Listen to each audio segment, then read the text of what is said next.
Genshin Impact versus Wuthering Waves. That's just something that's very hard to ignore if you play either of these games and you participate in being a part of the online community of these games. Now, one cannot ignore the fact that Genshin Impact has definitely been the pioneer of the modern gacha players, because I feel like Genshin Impact was the gateway introduction to many of us here in the space. That's just a fact. Apparently, there's an argument going around that Wuthering Waves, if had it been released first, would not have the same success as Genshin Impact had. Now, one cannot ignore the fact that Genshin Impact had a meteoric success. Like, I don't think that's a billion dollars success. Like, they made a lot of money, and it basically sent the signal of investors to start investing in gacha games. And that's the reason why we have Wuthering Waves today, we have NTE today, Arknights Infield, all these AAA experience within the gacha space. That's just the main reason why. Thank you, Genshin, I guess. Even though we don't play you anymore, we still appreciate the fact that you've basically set the blueprint for all these games we play nowadays. No one can take that away from Genshin. However, saying that Wuthering Waves coming before Genshin would not have made the blueprint in the way it is today for the next gachas to come, and for Wuthering Waves to not have the same success as Genshin Impact had is kind of weird to me. It kind of is. So it seems that we have probably one of the OGs in the gacha space that may not be the best in drama, but is definitely a connoisseur in terms of how the gacha space, in terms of the gacha games, go about working. We have two who talking about Wuthering Waves wouldn't have had Genshin Impact success. Now this is tricky. I'm not gonna lie. I'm pretty sure I'm not the only one. Like, when you see that, you go, why wouldn't it have it? Is it because Genshin is a more simpler game? Is it because it's easier to introduce people to it? I'm not sure, because I feel like they're pretty much the same game. Like, obviously WoW is more polished and has more of different mechanics than it in terms of the combat, but really it's the same formula. It's just they have these tweaks that are different about them in terms of thematics too, but that's as far as it goes. If you enjoy this type of content, make sure to like, comment, subscribe, and turn on the notification bell to not miss any updates. I guess I better go subscribe to VXV Gacha. I'm very curious. So without further ado, let's get into it. This is another older topic that I want to cover here. If y'all remember back to the start of the Cyberpunk collab, the wuwa shills made a big deal out of like tens trying out the game, I think it was. And there was a tweet that somebody made. Tens. Yeah, that was a big thing. Like, when big creators start playing the game, it's quite the thing. I can find it, I'll put it up on screen. That went along the lines of, oh, what if wuwa came out first instead of Genshin? Imagine how much bigger wuwa would have been, or something like that. Let me give the punch. Well, yeah, now I remember what I wanted to say. The fact is, Genshin Impact found it was the first, right? It started the trend. It started it, and it capitalized on the shock factor and the boom that came with the shock factor, especially around the time of the pandemic. So yeah, I'm pretty sure if WoW came out around that time, like, I don't understand why it wouldn't be able to achieve what it achieved, but let's see. While Wuthering Waves is undoubtedly a Genshin clone, these two games are still very different from one another, to the point where, in a hypothetical scenario where it was in fact wuwa that came out first rather than Genshin, it's not a guarantee that wuwa would have had the same kind of, or even a similar kind of generational run that Genshin's had for the past 6 years. Fair enough, but elaborate. I think elaborating here is going to be important. The reasons why I don't think wuwa would have had the same kind of success that Genshin did, starting with the games themselves. The vibes of these two games are just not the same. When you compare 1.0 Genshin to 1.0 wuwa, you started out in Mondstadt in Genshin and Huanglong in wuwa, and in Mondstadt, you travel through an idyllic grassland with forests, groves, a lake, and a walled city in the middle of it. You play a main character who's in search of their missing twin, and in the process you get acquainted with the people of Mondstadt and help them defend against attacks from the Abyss Order and the local dragon who's fallen under their control, eventually fighting the dragon himself directly to cleanse him of his corruption. All the while, the music and the atmosphere of the game present an extremely comfy ambience, not unlike those you can find in like those cozy farming sim games. 100%. No one can take that away, and this can indeed be a reason why Genshin Impact will be received more, especially by the target audience that Genshin Impact is targeting, which is teenagers, more than Wuthering Waves. Sure. Which in the context of Genshin makes you feel like you're an adventurer embarking on a journey to explore the world of Teyvat. Absolutely. But in wuwa, you're thrown into a post-apocalyptic world where humanity's been decimated by monsters called tacit discords. The survivors have consolidated into a faction called Jinzhou to fight back against them, and you're an amnesiac, so you don't know who you are or what you're doing here, but people from Jinzhou... It turns out you're pretty much God, by the way. Jinzhou found Spoiler alert, whoops. Called them back into the city to try and find out what your real identity is. There are other factions who also take interest in you and stalk you to find out what you Oh, hey, look, it's Zanko. Hey, Chad, it's Zanko talking about the seeds and everything. Intentions are, or something like that. So you gotta deal with them and then help Jinzhou fight off another Tacit Discord invasion to keep the city safe. All the while, the music and the atmosphere of this game present a more tense, mysterious vibe that makes you feel like you're going on a journey to like discover your true identity, which may or may not be something that you're prepared to deal with the world around you. It turns out you're pretty much God. You at times of all the death and destruction that the Tacit Discord monsters have brought upon the land. In other words, Genshin has very upbeat fantasy, maybe even isekai vibes. It's pretty telling that people used to call it Breath of the Waifu back when it first came out. But Wuwa has dark fantasy vibes, complete with a post-apoc setting. So I think what he's basically saying is obviously one media is more popular than the other. Like the way the storytelling and the thematics mainly are obviously one of them is going to be more popular than the other, which is a fair thing to say, especially when you consider the target audience. Colors and the music used in these games are particularly important. In Genshin, the colors are clear, vibrant, and warm, even in the more dangerous areas where more drab colors are used. And the music greatly accentuates the sheer coziness of Genshin's world. Oh man. Oh man. I'm getting flashbacks, bro. I'm getting flashbacks. I would start collecting these shells for Tartaglia. I think there was like these shells over here. You have to collect them to ascend Tartaglia. It was so chill, bro. And I remember there's like these birds that'd be on one stone, and I would use Ganyu's bow to kill them all the time to collect fowls while I'm at it. I could be wrong, but man, that takes me back. I'm pretty sure this was the area. There it is, Star Conch. Those are the ones.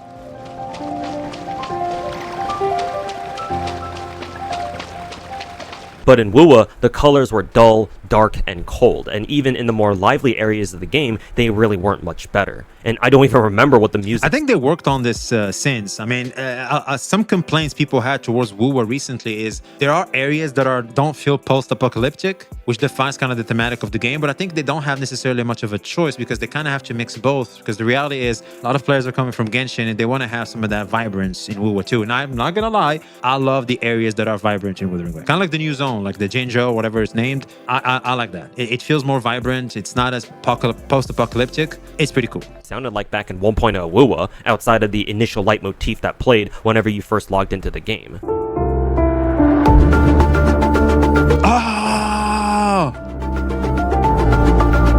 Oh my god. Oh, dude, the flashbacks in this video. Oh man, this is so cool. Oh man, I love the intro music, the first one, because I don't think we have this anymore. They should bring it back. Oh man, I think I have a bit of goosebumps. I'm aware that we now have color filters to make the game look more colorful and vibrant, but remember that we're talking about launch Wuwa here, and we got those color filters in 2.0, so they didn't exist in the beginning. Oh snap, so that's new. Okay, I thought we always had that. Genshin's comfier and more vibrant aesthetics put it in a better position to appeal to a wider audience than Wuwa's darker and bleaker graphics would have. Fair enough. So basically what he's trying to say is Genshin is going to appeal to normies while Wuwa is going to appeal to gamers more. That's what he's saying. And whether we like it or not, there's more normies than gamers. When you consider when Genshin was released, because if y'all remember, it came out in the middle of a pandemic, back when everyone was still self-quarantining, even the Americans at the time. So the normies, or people who didn't normally play a lot of video games, were gaming more than usual back then, because it was one of the only things they could still do from home. With this sort of context, I gotta ask you, which game do you think these people would have preferred playing? A game with comfy vibes where you basically play as someone exploring a brand new world and discovering its beauty and mysteries, or a game with a post-apocalyptic setting where entire regions of the land are scarred with old battlefields, abandoned villages, and roaming Tacit Discord monsters? He's talking about 1.0 status. Like, okay, so we have to look at it like this. In their current state right now, if we were to throw them both at them, I would say Wuthering Waves in their current status. But they weren't always the same, because that's kind of what he's trying to paint it all the way here. In 1.0 status, both at 1.0, as a gamer, I can easily play both, right? I can easily play both. But if I have to just choose one to release, which is what the video is all about, for me personally, it would still be Wuthering Waves. But generally speaking, which is what he's trying to ask here, it has to be Genshin Impact. Because I think normies, which is for the most part where a lot of people were just sitting there trying to find video games, finally trying out video games for the first time for many, Genshin Impact is a way easier game to get into than Wuthering Waves. And that's just a fact. Genshin is simpler. Genshin is not that complicated of a game. Also more vibrant, more normie friendly. It has that, you know, feel good type of vibe. Yeah. And it's mainly for teenagers, which is where a lot of, whether we like it or not, target audience for these games are. If you ask me, I find it a pretty tough sell to expect people during the COVID pandemic to want to play a game with a story that's about a world that fell to monsters and the main character doesn't even know who they are. While it's obviously not a perfect one-to-one analogy, I feel like a lot of elements in WuWa's 1.0 story would have reminded people a little too much of what was going on IRL at the time. Ooh, that's a good point. He makes a good point. Basically, WuWa would not be a way of escapism, but rather Genshin was a way of escapism because, well, you can't explore the real world because, well, you're locked at home. Well, you get to explore this world, which is what it's all about, to find your lost sibling. Yay. But in WuWa, well, you have to save the world from an apocalypse that has happened.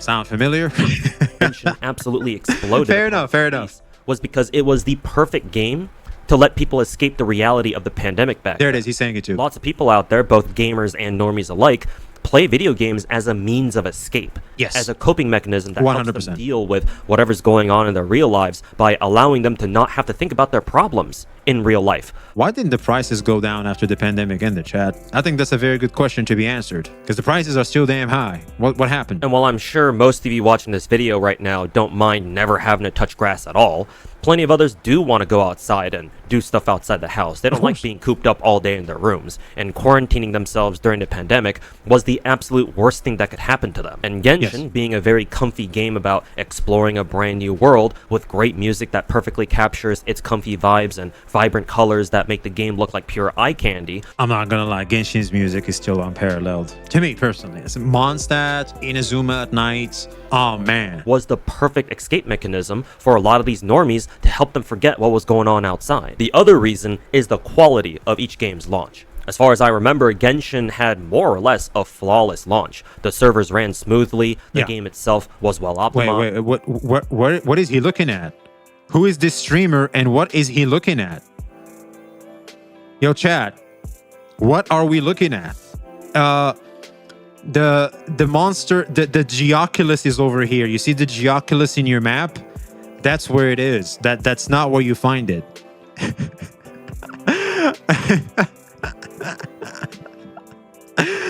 Oh man, that angle is important for the plot. I bet it is.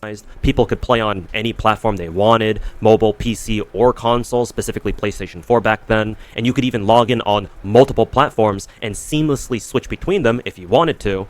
And Hoyo had a massive marketing budget to sponsor literally any creator they wanted to. I remember seeing streamers and YouTubers who'd never, ever touched a gacha game before then do sponsored streams for Genshin back then. Of course. Like, no joke, it felt like everyone was playing Genshin at launch.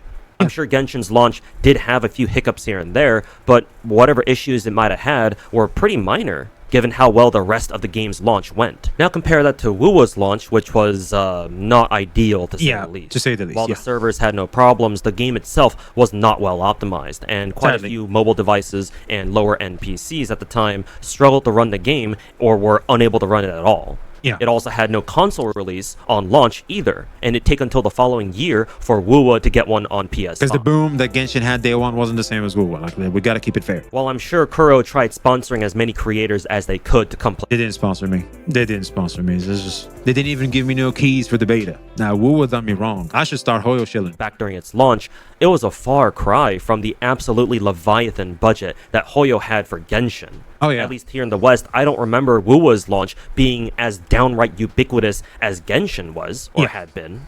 Matter of fact, Kuro's been doing a better job sponsoring bigger name creators more recently, I think. And that's probably because they have Tencent backing them now, which at the time they launched WuWa... Also, they're more successful. They're making a lot of money. So it's like, why not invest in marketing? That's just smart business. They also didn't have. As a side note, I'm of the opinion that WuWa needed at least another 6 months in the oven. With the state that 6 or 7 months? The game was released in, I feel like Kuro should have kept cooking the game if they wanted it to have a better launch. The reason why I think they launched it early, or at least at the time that they did, was probably because Kuro had to start paying off the loans they took out to develop wuwa in the first place. And that's just the way business is being done nowadays in the gaming industry. They release incomplete products and due to the live service model, they're like, we'll just fix it in the meantime. But let's start getting some of that money because investors are getting tired of waiting.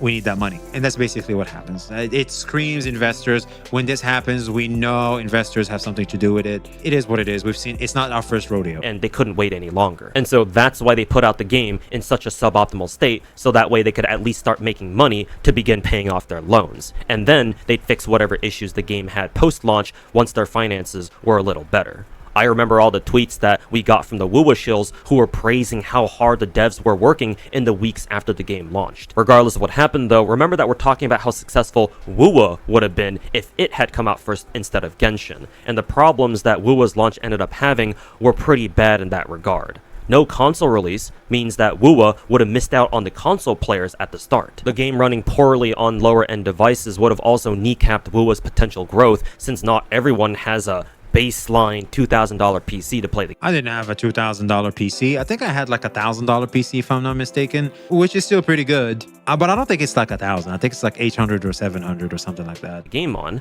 and the relative lack of sponsors and marketing compared to what Genshin got at least, wouldn't have given wuwa the same level of exposure and promotion to a wider audience. You combine that with the vibe difference between the two games that I discussed earlier, and I just don't see how wuwa could have had the same or even a similar kind of launch as Genshin.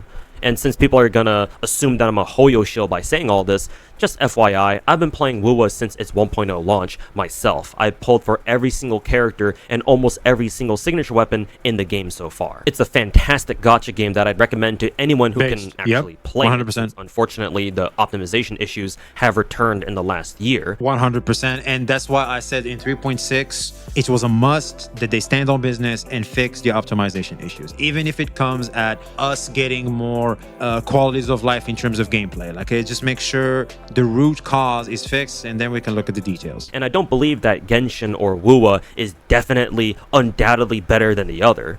They're both great gacha games that offer different experiences and have their own pros and cons depending on what you're looking for out of a gacha. To be fair, I have been using the term wuwa shill a few times throughout this video, but I mainly did that to point out how there are plenty of people on social media who, for the entirety of wuwa's existence, have unfairly and subjectively compared wuwa to Genshin and other gacha games out there, for that matter. He's talking about kudu bats. Talking about the comparing waves boys. You know, the boys that are giving us a bad name. As a member of the Wuthering Waves community, as a normal individual that plays Wuthering Waves and enjoys Wuthering Waves, we do not claim them ninjas. We do not know them. They're not part of us. They're just using Wuthering Waves' name as a means to grandstand and get their hit of validation for the day because they're beta-ass cuck losers. That's it. Thank you for your time. In their agenda to paint Wuthering Waves as like the single best gacha game out there. Some mandate of heaven-ass attitude that causes them to tribalize the game down to a mere rat race of my gacha good, your gacha game bad. And unlike them, I've actually played both Genshin and wuwa since both of their launches. And unlike them, I can see both games much more objectively. And in this case, when the question is whether or not wuwa would have had the same kind of success that Genshin did if wuwa came out first, I think the answer is no. Not because I don't want wuwa to succeed. Yeah, it's just that when you look at the data and you take things into consideration, it makes sense. Yeah, it's fair to say, in this hypothetical holy tribalism, it makes sense. Or because I can't possibly imagine a world where wuwa is the #1 gacha, but because the nature of the game and the problems that it had during its launch would have held it back way too much from being able to dominate the gacha market the exact same way that Genshin did 6 years ago. Especially when you factor in the target audience. Very important. He just forgot it theirs. I got you too. Here you go. I think it still would have done reasonably well, but again, not to the same extent that Genshin did. Yes. Only Genshin Impact could have pulled off what it did. It was the absolute perfect storm of circumstances. A real lightning in a bottle type situation with the pandemic that forced all the normies to stay inside and play some video games, the comfy vibes of the game, he said relatively smooth launch, and Hoyo's enormous marketing budget. And it's hard to believe that any other game, not just wuwa, would have been able to do the same. That'll do it for me. All my socials are down below. Sub to the channel, follow my Twitch channel, follow my Twitter, and check out the Patreon if you want to support me even more. Thanks for watching, and I'll see you all in the next one. Peace. There it is, man. I guess whether we like it or not, sometimes we have to admit that we are in the correct timeline. And the fact is, Genshin Impact coming first means the timeline gets to go the way we want it to be, and that's a W. And yes, this hypothetical is tribalistic as it can get, 100%, but I think it was a fun conversation to have because a lot of people like to ignore some of the field work Genshin Impact has done that has allowed Wuthering Waves, NTE, AKE, all these new AAA titles to build upon. That's just a fact. Like, whether you used to play Genshin Impact, enjoy Genshin Impact, or you don't play Genshin Impact, but still want to play Genshin Impact, but don't enjoy Genshin Impact, unfortunately in the state it is right now, one must still admit that the fact is Genshin Impact, the gacha space as a whole, would not be the way it is right now if it wasn't for the groundwork that Genshin Impact has done since its release. So yeah, it's a canon event. There it is. It is a canon event. Thank you for that. I appreciate that. I needed that one. So yeah, let us know your thoughts in the comments below. Like, subscribe if you haven't already. Peace in you.